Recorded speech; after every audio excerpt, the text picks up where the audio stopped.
എന്റെ കൈകൾ ശുദ്ധമാണ് എന്ന് പറയുമ്പോൾ ആ മുഖത്ത് എഴുതി വെച്ചിട്ടുണ്ട് കള്ളലക്ഷണം ആണ് സാർ. കൈമണി ഒരു കോടിയാണ് വാങ്ങിച്ചെങ്കിൽ കിട്ടി.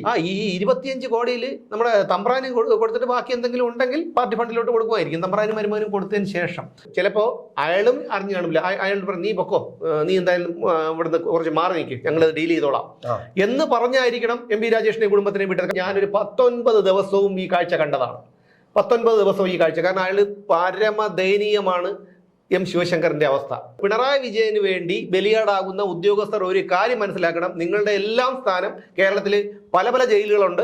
ആ ജയിലുകളിലേക്കായിരിക്കും ഇയാൾ കയ്യും കഴുകി പോകും. ഈ പിണറായി വിജയൻ കാണിച്ചു കൂട്ടിയ തെമ്മാടിത്തരങ്ങൾക്കെല്ലാം അയാൾ ഓരോ ഉദ്യോഗസ്ഥരെയും അയാളോടൊപ്പം നിന്ന ബെർലിൻ കുഞ്ഞനെ നിന്നവര് എത്ര പേരെ ഇയാൾ ബലിയാടാക്കി. ഇതിനേക്കാളും വൃത്തികെട്ട പരിപാടിയാണ്, ഏറ്റവും വൃത്തികെട്ട അഴിമതിയാണ് ഇപ്പോൾ ഈ LDF ചെയ്തിരിക്കുന്നത്, LDF ഗവൺമെന്റ് ചെയ്തിരിക്കുന്നത്. ഒന്ന്, നമസ്കാരം. കമിഴ്ന്നു വീണാൽ കാൽപ്പണം, അതാണ് മുഖ്യമന്ത്രി പിണറായി വിജയന്റെയും കൂട്ടുമന്ത്രിമാരുടെയും നയം. പുതിയ മദ്യനയത്തെക്കുറിച്ചുള്ള നാണം കെട്ടുനാറിയ വാർത്തകൾ ഇപ്പോൾ പുറത്തു വന്നുകൊണ്ടിരിക്കുകയാണ്. ചേട്ടാ, എന്താണ് ഇതിന്റെ ഈ പോക്ക്? അല്ല, ഈ പോക്കിനേക്കാളും മുമ്പ് എനിക്ക് പറയാനുള്ളത്, ഈ കഴിഞ്ഞ KM മാണിയുടെ കാലത്തൊരു ബാർക്കോഴ വിവാദം ഉണ്ടായിരുന്നു. സത്യത്തിൽ ഞാൻ മനസ്സുകൊണ്ട് അന്ന് LDFന്റെ പക്ഷത്തായിരുന്നു. കാരണം ഒരു വലിയ അഴിമതി, നമ്മുടെ നാട്ടിന്റെ ഏറ്റവും വലിയൊരു അഴിമതി. ആ അഴിമതി അത് ഒരു മന്ത്രി അയാളെ വീട്ടിൽ നോട്ടെണ്ണുന്ന യന്ത്രം വാങ്ങിച്ചു വെച്ചിരിക്കുന്നു. അയാൾ നോട്ടെണ്ണുന്നു. ഇവന്മാരെന്ന് കൈക്കൂലി ചോദിച്ചു, 5 കോടി ചോദിച്ചു, 1 കോടി കൊണ്ട് കൊടുത്തു. കൊടുത്താളി തന്നെ പറയുന്നു ഞാൻ കൊണ്ട് കൊടുത്തു എന്ന്. എന്നിട്ട് അതിൽ ആ 1 കോടി എണ്ണി നോക്കിയപ്പോൾ 6000 രൂപ കുറവ്, യന്ത്രത്തിൽ വെച്ച് എണ്ണി നോക്കി 6000 രൂപ കുറവ്. ഇത്തരം വാർത്തകൾ പുറത്തു വന്നപ്പോൾ സത്യത്തിൽ ഞാൻ വന്ന് LDFന്റെ പക്ഷത്തായിരുന്നു. കാരണം LDF ഇയാൾക്കെതിരെ സമരം നടത്തണം, ഇയാളെ രാജിവെപ്പിച്ച് പുറത്തിറക്കണം. കാരണം നമ്മുടെ കേരളത്തിൽ ഇത്തരത്തിലൊരു അഴിമതി വീരൻ പാടില്ല. കാരണം മദ്യനയം എന്തുകൊണ്ടോ ആയിക്കോട്ടെ, പക്ഷെ ഇങ്ങനൊരു കാശ് ചോദിച്ചു വാങ്ങിച്ചിട്ട് എണ്ണി നോക്കുന്ന ഒരു മന്ത്രി, നമുക്ക് എത്ര നല്ല മന്ത്രി ആയിരുന്നാലും അയാളെ എടുത്ത് ദൂരെ എറിയണം, രാജിവെപ്പിക്കണം. LDFനോടൊപ്പം നമ്മളെ മനസ്സ് കൂടെ നിന്ന് നമ്മൾ ആ തരത്തിൽ നിന്നാണ്. പക്ഷെ ഇപ്പൊ നാണിക്കുന്നു ഞാൻ എന്നെ സ്വയം നാണിക്കുന്നു. ചേട്ടൻ മാത്രമല്ല, കാരണം അന്ന് ഞാൻ എന്തിന് LDFനോട് നിന്നു, എടാ വൃത്തികെട്ടവനെ നാറി എന്ന് ഞാനിപ്പോ എന്നെ വിളിക്കുന്നു. കാരണം അതാണ് ചേട്ടൻ കണ്ണാടിയിൽ അങ്ങോട്ട് പോയിട്ട്. അതെ, അതാണ് ഞാൻ പോയി നോക്കിയിട്ട് വന്നത്. കാരണം ഞാൻ കണ്ണാടി പോയിട്ട് വന്നിട്ട് എന്റെ മുഖം നാറിയിരിക്കുകയാണോ, ഞാൻ സ്റ്റുഡിയോയിലോട്ട് പോകുമ്പോൾ ഇതാണ് സംസാരിക്കാൻ പോകുന്നത്. അപ്പൊ എന്റെ മുഖം ആകെ മോശം. അപ്പൊ ഞാൻ വിചാരിച്ചു മുഖമൊക്കെ ഒന്ന് കഴുകി തുടച്ചിട്ട് വന്നു. കാരണം ജനങ്ങൾ നമ്മുടെ ഇഷ്ടപ്പെടുന്ന ജനങ്ങളാണ്, അവർ എന്റെ മുഖം നാറിയിരിക്കുന്നത് മഞ്ഞടിച്ചിരിക്കുന്നവർ അറിയാൻ കാണാൻ പാടില്ല. അതുകൊണ്ടാണ് ഞാൻ അങ്ങനെ ചെയ്തത്. എന്തായാലും സത്യത്തിന് നാറിയിരിക്കുന്നു. കാരണം ഇതിനേക്കാളും വൃത്തികെട്ട പരിപാടിയാണ്, ഏറ്റവും വൃത്തികെട്ട അഴിമതിയാണ് ഇപ്പോൾ ഈ LDF ചെയ്തിരിക്കുന്നത്, LDF ഗവൺമെന്റ് ചെയ്തിരിക്കുന്നത്. ഒന്ന്. 2, അതിനകത്ത് ഇനി ഒരുപാട് വിഷയങ്ങൾ എനിക്ക് പറയാനുള്ളത്. സുമേഷ് എന്തെങ്കിലും പറയാനുണ്ടെങ്കിൽ പറഞ്ഞു.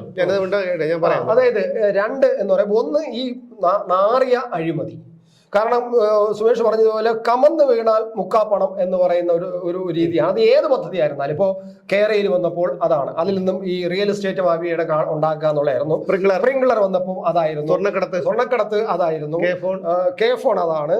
പിന്നെ അതുപോലെ ഭക്ഷ്യക്കിറ്റ് വിതരണം അതിന്റെ പോലും കാശുണ്ടാക്കി.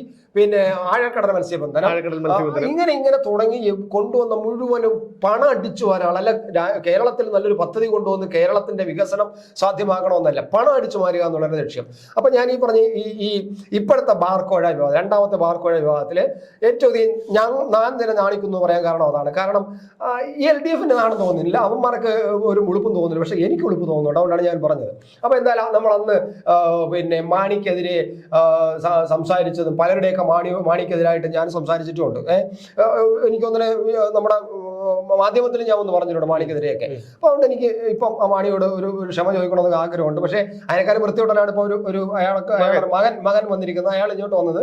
അത് പോട്ടെ, അതുകൊണ്ട് മകനോട് ചെന്ന് പറയാൻ പറ്റില്ല, എന്റെ അച്ഛനെ ഞാൻ മുമ്പേ വഴക്ക് പറഞ്ഞിട്ടുണ്ട്, അതുകൊണ്ട് എനിക്ക് നീ ഇപ്പം മാപ്പ് തരണമെന്ന് അയാളുടെ ചോദിക്കാൻ നോക്കണം. അയാൾ അതിനെക്കാരും വൃത്തികെട്ട കൂടാരത്തിലാണ് ഇപ്പൊ നിൽക്കുന്നത്. അതായിക്കോട്ടെ. അപ്പൊ എന്തായാലും അതൊന്ന്. 2ാമത്തെ എന്ന് പറഞ്ഞാല്, ഈ മദ്യനയം എന്ന് പറയുന്ന ഒരു സർക്കാരിന്റെയും ആ സർക്കാരിനെ നയിക്കുന്ന പാർട്ടി എന്ന് പറഞ്ഞാൽ മുന്നണിയുടെയും നയമാണ്. അതൊക്കെ ഒരു നയപരമായ തീരുമാനമാണ്, ഒരു സർക്കാരിന്റെ നയപരമായ തീരുമാനമാണ്. ആ നയപരമായ തീരുമാനം എടുക്കുന്നതിന് മുമ്പ് തന്നെ അത് മന്ത്രിസഭയിൽ കൊണ്ടുവന്ന് അവതരിപ്പിക്കുകയല്ല ചെയ്യാനുള്ളത്. സാധാരണ ചെയ്യുന്നത് അങ്ങനെയല്ല. അത് ആ പാർട്ടിയിൽ ഉന്നയിക്കും. ഇപ്പം CPM ആണ് എങ്കിൽ CPM ആ പാർട്ടിയിൽ ആദ്യം ഉന്നയിക്കും. എന്നിട്ട് CPM അത് ചർച്ച ചെയ്യും. എന്നിട്ട് അത് അവരുടെ മുന്നണി LDFിലേക്ക് കൊണ്ടുപോകും. LDF അത് ചർച്ച ചെയ്യും. ചർച്ച ചെയ്തിട്ട് അതിനകത്ത് നയത്തിൽ എന്തൊക്കെയാണ് വേണ്ടതെന്നൊക്കെ ആലോചിച്ചിട്ട് ആ നയം മന്ത്രിസഭയിൽ കൊണ്ടുവരും. മന്ത്രിസഭ അത് ചർച്ച ചെയ്തിട്ട് പിന്നെയാണ് ബാക്കി കാര്യങ്ങളെല്ലാം. അപ്പൊ അതിനു മുമ്പ് വേണമെങ്കിൽ ഒരു ചെറിയ കൂടിയാലോചനയൊക്കെ നടത്താം. ഡിപ്പാർട്ട്മെന്റിൽ വകുപ്പ് കാര്യത്തിൽ കൂടിയാലോചനയൊക്കെ നടത്താം. അതിനൊന്നും കുഴപ്പമൊന്നുമില്ല. പക്ഷെ അങ്ങനെ നടത്തുന്നത് ഈ മദ്യനയത്തിന്റെ ഈ കൂടിയാലോചനയൊക്കെ നടത്തുന്നത് എക്സൈസ് വകുപ്പാണ്. അവിടെ ടൂറിസത്തിന് ടൂറിസത്തിന് എന്താണ് പങ്ക്? എക്സൈസ് വകുപ്പിനാണ് ചെയ്യാനുള്ള ഉത്തരവാദിത്വവും അധികാരവും അവരാണ് ചെയ്യേണ്ടത്. അല്ല, ഈ അമ്മോസനും മരുമോനും കൂടിയാണല്ലോ ഇപ്പൊ ഇവിടെ. അതുകൊണ്ടാണോ മരുമോൻ മന്ത്രി ആയതുകൊണ്ടുള്ള ധൈര്യത്തിലാണോ ടൂറിസം അത് ഏറ്റെടുത്തത്? അല്ല, അങ്ങനെ ഒരു ടൂറിസം ഒരിക്കലും ചെയ്യാൻ പാടില്ല. അതാണ് പറയുന്നത്. ഇപ്പൊ ഏതൊരു വിഷയം എടുത്തു കഴിഞ്ഞാൽ അതിൽ ഈ അമ്മാവന്റെയോ മരുമോന്റെയോ ഒരു കൈയുണ്ട്. ഇപ്പോൾ ടൂറിസം ഡയറക്ടർക്ക് ചീഫ് സെക്രട്ടറി വേണുവിന്റെ അധ്യക്ഷതയിൽ ഈ മീറ്റിംഗ് വിളിക്കണമെന്ന് ഡയറക്ടർക്ക് നിർദ്ദേശം കൊടുത്തു. അത് കഴിഞ്ഞിട്ട് മീറ്റിംഗ് വിളിക്കുന്നു. മീറ്റിംഗ് വിളിച്ചതിന്റെ പിറ്റേന്ന് തന്നെ ബാർ ഉടമകൾ യോഗം ചേരുന്നു. അതിനുശേഷമാണ് ഈ 2.5 ലക്ഷം രൂപ കേരളത്തിലെ ഓരോ ബാർ ഉടമയും നൽകണമെന്ന് ഇടുക്കി അവരുടെ സംഘടനയുടെ ജില്ലാ സെക്രട്ടറിയായ അനിമോന്റെ ശബ്ദരേഖ പുറത്തു വരുന്നത്. അപ്പം ഈ യോഗത്തിൽ എടുത്ത തീരുമാനമാണ് എന്ന് ഇവർ ചെയ്ത എന്തെങ്കിലും ഒരു കാര്യം സംബന്ധിച്ച് അത് ഞാൻ പറഞ്ഞുതരാം. ആ യോഗത്തിന്റെ കാര്യം ഒന്നുകൂടെ പറഞ്ഞിട്ട് അപ്പോൾ മുന്നോട്ട് പോകാം. യോഗം എന്ന് പറഞ്ഞാൽ കഴിഞ്ഞ 21-ാം തീയതിയാണ് യോഗം വിളിച്ചത്.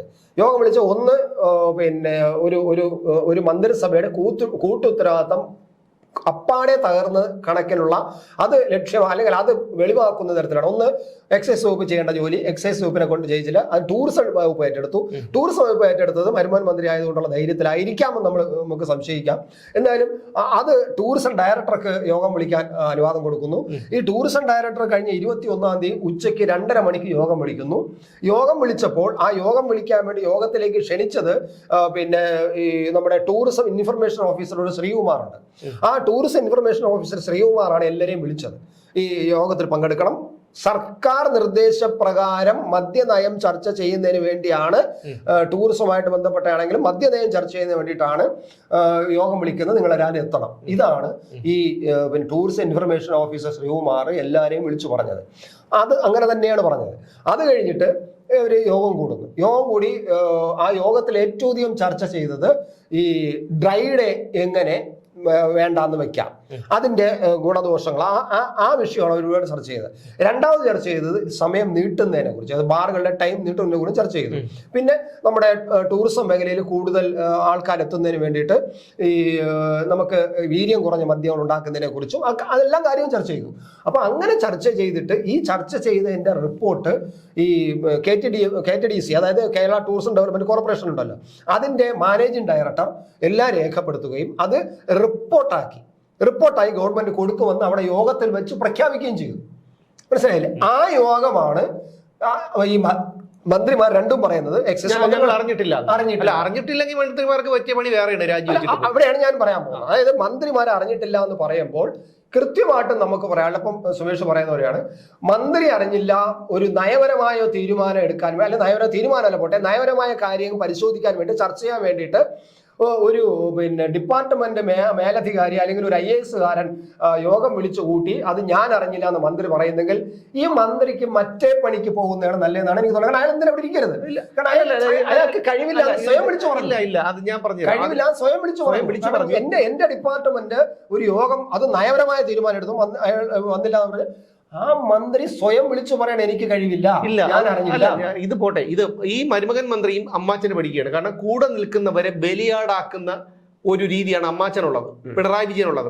അത് തന്നെയാണ് ഇവിടെ ശിവശങ്കറിനെ ബലിയാടാക്കി, സ്വപ്ന സുരേഷിനെ ബലിയാടാക്കി. ഇന്നത് വരെയെങ്കിലും ഈ പിണറായി വിജയൻ കാണിച്ചു കൂട്ടിയ തെമ്മാടിത്തരങ്ങൾക്കെല്ലാം അയാൾ ഓരോ ഉദ്യോഗസ്ഥരെയും അയാളോടൊപ്പം നിന്ന ബെർലിൻ കുഞ്ഞനെ നിന്നവര് എത്ര പേരെ ഇയാൾ ബലിയാടാക്കി. അതേ നയമാണിപ്പോ. ഞാനൊന്നും അറിഞ്ഞില്ല, സംഭവിക്കാൻ പോലും നിർത്തില്ല. ഈ ടൂറിസം ഡയറക്ടർ ഇപ്പോൾ ഏറ്റുപിടിച്ചിട്ടുണ്ട്. കാരണം മന്ത്രിമാർ പറഞ്ഞ് ഞങ്ങളൊന്നും അറിഞ്ഞില്ല, ഞങ്ങൾ പറഞ്ഞിരിക്കുകയാണ്, ഇനി ഉത്തരവാദിത്വം ഗവൺമെന്റ് അറിഞ്ഞിട്ടാണ്, മന്ത്രി അറിഞ്ഞിട്ടാണെന്ന് പറയരുത്, പറഞ്ഞ നിന്റെ കാര്യം പോക്കാണോ, അതുകൊണ്ട് നീ ഏറ്റെടുത്തോളണം. ഒരു പാവം ടൂറിസം ഡയറക്ടർ അത് ഏറ്റെടുത്തിട്ട് തോളിൽ പിടിച്ച് വെച്ചിട്ടുണ്ട്. ഇതേ സംഭവം അതാണ് ഞാൻ പറയാൻ പോയത്. ഇതേ സംഭവമാണ് സ്പ്രിംഗ്ലറില് പിന്നെ ഒപ്പിട്ടപ്പോഴ് ഞാനാണ് പിന്നെ കരാറുണ്ടാക്കിയത്, ഞാനാണ് ഒട്ടിപ്പത്, മുഖ്യമന്ത്രി അറിഞ്ഞിട്ടുള്ള അല്ല. അപ്പം CPIയുടെ കാനൻ രാജേന്ദ്രൻ പറഞ്ഞു അത് അനാവശ്യമാണ് പറയുന്നത്, മുഖ്യമന്ത്രി അറിയാതെ നിങ്ങൾ എങ്ങനെയാണ് ഒപ്പിടണമെന്ന് ചോദിച്ചപ്പോൾ അത് ഈ കാനൻ രാജേന്ദ്രനെ തണുപ്പിക്കാൻ വേണ്ടി മുഖ്യമന്ത്രി ഈ ശിവശങ്കറിനെ MN സ്മാരകത്തിൽ പറഞ്ഞു വിട്ടു. MN സ്മാരകത്തിൽ പറഞ്ഞു വിട്ടിട്ട് കാനത്തിന് ചെന്നിരുന്ന് പറഞ്ഞ് കരഞ്ഞ് അവതാ പറഞ്ഞ് പൂശി ഇനി പ്രശ്നം ഉണ്ടാക്കരുത്, ഇത് ഞാൻ അങ്ങനെ സമ്മതിച്ചാണ്, ഞാൻ ഏറ്റുപിടിച്ചതാണ്, കാരണം നമ്മുടെ മുഖ്യമന്ത്രിയെ മോശമാക്കരുത്, അതുകൊണ്ട് നിങ്ങൾ അല്ലല്ല എന്നാലും നിങ്ങളും കൂടെ അതിനകത്ത് പ്രശ്നം ഉണ്ടാക്കരുത്, അതെ പ്രശ്നം ഉണ്ടാകും പറഞ്ഞു. അയാൾ അകത്ത് കിടക്കും. പിന്നെ ഈ ഉദ്യോഗസ്ഥർ പിണറായി വിജയന് വേണ്ടി ബലിയാടാകുന്ന ഉദ്യോഗസ്ഥർ ഒരു കാര്യം മനസ്സിലാക്കണം, നിങ്ങളുടെ എല്ലാം സ്ഥാനം കേരളത്തിൽ പല പല ജയിലുകളുണ്ട്, ആ ജയിലുകളിലേക്കായിരിക്കും ഇയാൾ കയ്യും കഴുകി പോകും. കാരണം മനസാക്ഷി എന്ന് പറയുന്നില്ലാത്ത ഒരു വ്യക്തിയാണ് പിണറായി വിജയൻ, അതെല്ലാവർക്കും അറിയാവുന്ന കാര്യമാണ്. അപ്പോൾ അതുകൊണ്ട് ആരെയും കൂടെ നിൽക്കുന്ന ആരെയും എല്ലാവരെയും കുനിച്ചു ചേർത്തി അവരുടെ മുതുകിൽ ചവിട്ടി തന്നെയാണ് അയാൾ ഇന്നത്തെ നിലയിൽ എത്തിയത്. അപ്പൊ അങ്ങനെ നിൽക്കുന്ന ഒരാൾക്ക് മനസാക്ഷി എന്നൊരു സംഭവം ഇല്ല. M. ശിവശങ്കർ കിടന്ന ജയിലിൽ ഞാനും കിടന്നിട്ടുണ്ട്, കാക്കനാട് ജയിലിൽ. അയാൾക്ക് ഒരു സൗകര്യവും ഇല്ല. ആകെ കൊടുത്തിരിക്കുന്നത് മെഡിക്കൽ റിപ്പോർട്ടിന്റെ അടിസ്ഥാനത്തിൽ ഒരു കട്ടില് മാത്രമാണ്, ബാക്കി ഒരു ഇതുമില്ല. അയാൾക്ക് ഹോസ്പിറ്റലിൽ പോവുകയാണെങ്കിൽ ആംബുലൻസ്, ഭക്ഷണത്തിനൊന്നുമില്ല, എല്ലാം.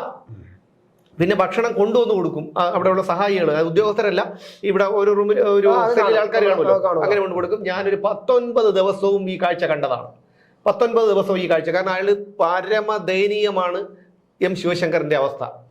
മനസ്സിലായോ? അത് അത്രയ്ക്ക് നമുക്ക് പറ്റുമോ? നമ്മളോടൊപ്പം നിൽക്കുന്ന അല്ലെങ്കിൽ നമ്മൾക്ക് വേണ്ടി ഒരു കാര്യം, ഞാനാണെങ്കിൽ എനിക്ക് വേണ്ടി ഒരാൾ എന്തെങ്കിലും ഒരു കാര്യം ചെയ്തു കഴിഞ്ഞാൽ ഞാൻ ഏറ്റെടുക്കും. മനസാക്ഷിയുള്ള ആരായിരുന്നാലും അത് ചെയ്യൂ. പക്ഷെ ഇയാൾ അങ്ങനെയാണോ? സ്വപ്ന സുരേഷ് എന്തെല്ലാം അവരെന്തെല്ലാം വെളിപ്പെടുത്തി, വേറെ ഒന്നും വേണ്ടല്ലോ, ഒരു എവിഡൻസും വേണ്ട, അവരുടെ വാക്കുകളിലെ മൂർച്ചയിലുണ്ട് അവർ പറയുന്നത് എല്ലാം സത്യമാണെന്ന്, അവരുടെ മുഖഭാവം വെളിവാക്കുന്നുണ്ട്. എന്തുകൊണ്ട് കേസ് കൊടുത്തില്ല? MP ഗോവിന്ദൻ പറഞ്ഞല്ലോ കേസ് കൊടുക്കുമെന്ന്, കേസ് കൊടുത്തില്ലല്ലോ. പിന്നെ എന്റെ കൈകൾ ശുദ്ധമാണ് എന്ന് പറയുമ്പോൾ ആ മുഖത്ത് എഴുതി വെച്ചിട്ടുണ്ട് കള്ളലക്ഷണം, പറയുന്നത് മുഴുവൻ നുണയാണെന്ന് എഴുതി വെച്ചിട്ടുണ്ട്, ആർക്കും വായിച്ചെടുക്കാം. എന്റെ കൈകൾ ശുദ്ധമാണ് ഇങ്ങനെ അങ്ങ് പറഞ്ഞാൽ മതിയല്ലോ. എന്നിട്ട് മരുമകനും പഠിക്കുന്നത് അമ്മാവന് വേണ്ടിയിട്ടാണ്. ഇപ്പൊ കാരവാൻ ടൂറിസം കൊണ്ടുവന്നു. ഈ കാരവാൻ ടൂറിസം കൊണ്ടുവന്നു, അതും കട്ടപ്പുറത്തായി. അത് അതിപ്പോ ഒന്നുമില്ലല്ലോ, അതൊന്നുമില്ല. അതുകൊണ്ട് ടൂറിസം, അതായത് റിസോർട്ടുകളുടെ മുന്നിൽ നിൽക്കുന്ന തെങ്ങുകളിൽ നിന്ന് കള്ള് ചെത്തി വരുന്ന അതിഥികൾക്ക് വിളമ്പാം. പുതിയ മദ്യനയത്തിൽ ഇതാണ്. അതൊക്കെ ഒരു പക്ഷേ എനിക്ക് തോന്നുന്നത് നമ്മുടെ ടൂറിസം ഡെവലപ്മെന്റ് ഞാൻ ചോദിച്ചോട്ടെ, അതാണ് ഞാൻ പറയുന്നത്. അതൊക്കെ നല്ല കാര്യം. കാരണം നമ്മുടെ കേരളത്തിന്റെ ഒരു സംഗതിയാണ് തെങ്ങെന്ന് പറയുന്നത്. തെങ്ങിൽ നിന്ന് പിന്നെ നമ്മൾ എടുക്കുന്ന ആ നീര്, ആ ഒരു മദ്യം എന്ന് പറയുന്ന ആ മരനീര്, തെങ്ങിന്റെ നീര് അവിടെ വെച്ച് തന്നെ ഈ ടൂറിസ്റ്റുകൾക്ക് കൊടുക്കുമ്പോൾ അതൊരു ടൂറിസ്റ്റുകൾക്ക് ഒരു ഇൻട്രസ്റ്റ് ആവും. അപ്പൊ അവർക്കത് നമുക്ക് നമ്മുടെ ടൂറിസ്റ്റ് നേരെ ഉപയോഗിക്കില്ല, അതിനെയും കാശുണ്ടാക്കാനുള്ള കമ്മീഷൻ അടിക്കാനുള്ള സാധനമായിട്ട് മാറ്റുകയും അത് ദുരുപയോഗപ്പെടുകയും അതിൽ മായം ചേർത്ത് ഇതേ പറയുന്നുള്ളൂ. അതേപോലെ IT പാർക്കുകളിൽ മദ്യനയം, ഇത് ബിയർ പാർലറുകൾ കൊണ്ടുവരുന്നു. അപ്പൊ അവർക്ക് ഇപ്പൊ വേണമെങ്കിൽ പുറത്തു പോയി കഴിഞ്ഞാൽ ചിലപ്പോൾ ഒരു പക്ഷേ നല്ലതാണ്. ഇന്നലെ ഒരു വാർത്താ ചാനലിൽ കാണിച്ചിരുന്നു, അവർ എതിരഭിപ്രായമുള്ളവർ വളരെ തുച്ഛമായിട്ടുള്ള ആൾക്കാർ മാത്രമേ നടന്നോട്ടെ, അല്ലാത്ത ആൾക്കാർ അവിടെയുണ്ട്. ശരി, ഓക്കെ, സമ്മതിച്ചു.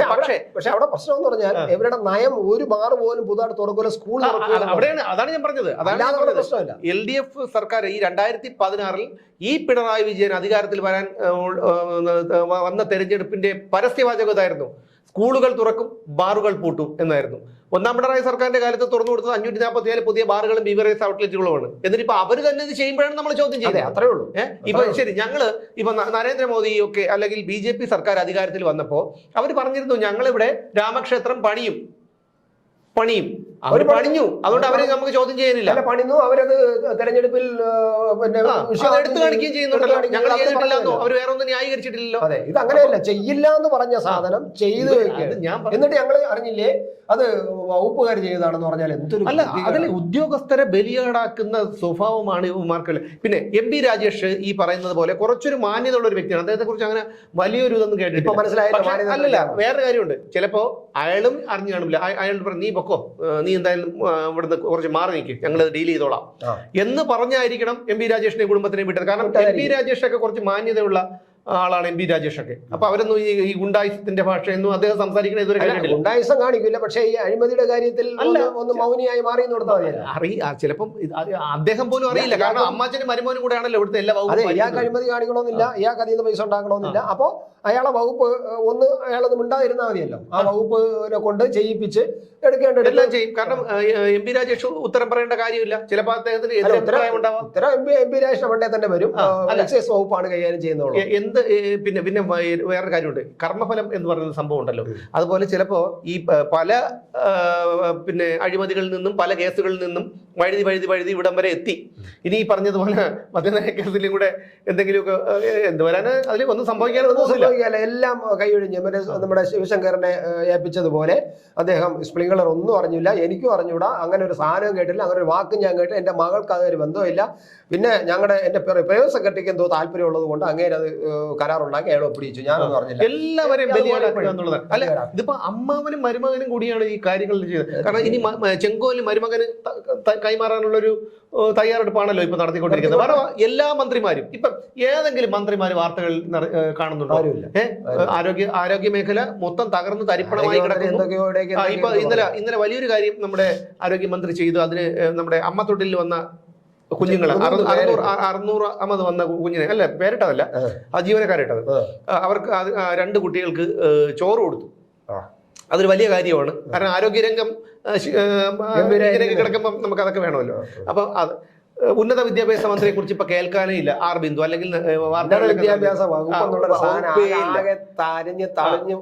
വിദ്യാഭ്യാസ മന്ത്രി ശിവൻകുട്ടി ഇത് റിസൾട്ടും പറഞ്ഞിട്ട് പോയതാണ് ആ പോക്ക്. പിന്നെ അങ്ങനെയും കാണാനില്ല, വാസവനെ കാണാനില്ല. കാരണം തട്ടിപ്പിനി അടുത്ത് എന്തെങ്കിലും സഹകരണ ബാങ്ക് തട്ടിപ്പ് പറഞ്ഞാൽ അദ്ദേഹത്തിനെ കാണണമെങ്കിൽ വാസവനെ കാണാനില്ല.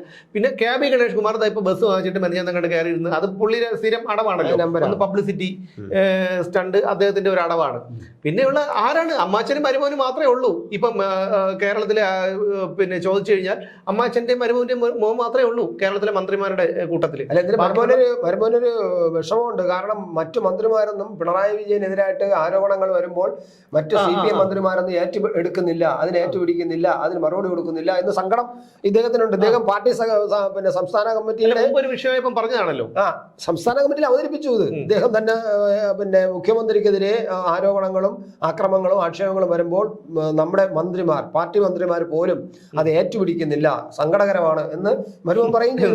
മനസ്സിലായില്ലേ? പാർട്ടി സംസ്ഥാന സെക്രട്ടേറിയറ്റിലാണ് അത് പറഞ്ഞത്. ഒരു കാര്യം മനസ്സിലാക്കണം, ഈ എല്ലാ മേഖലകളും തകർന്ന് തരിപ്പണമായി കിടക്കുന്നത്. ഇപ്പം സ്കൂള് തുറക്കാൻ പോവാണ്, അടുത്ത ആഴ്ച സ്കൂൾ തുറക്കാൻ പോവാണ്. സ്കൂളുകളുടെ അറ്റകുറ്റപ്പണികൾ ഇതുവരെ പല സ്ഥലങ്ങളിലും തീർന്നിട്ടില്ല.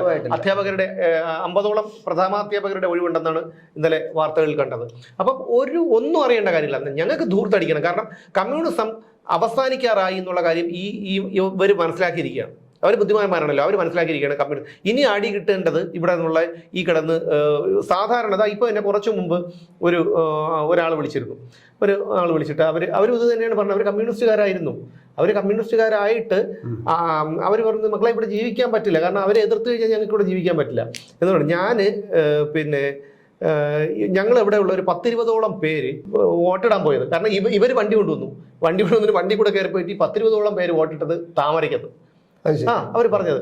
അപ്പോൾ പിന്നെ അത്തരത്തിലാണ് ഈ ആൾക്കാരുടെ ഇത് ഒരുപാട് പേര് പറഞ്ഞിട്ടുണ്ട്. പക്ഷെ ഈ ഇടുന്നത് ഒരുപക്ഷെ താമരയുള്ള താല്പര്യം കൊണ്ടല്ല, ഇവരോടുള്ള വെറുപ്പ് കൊണ്ടാണ്.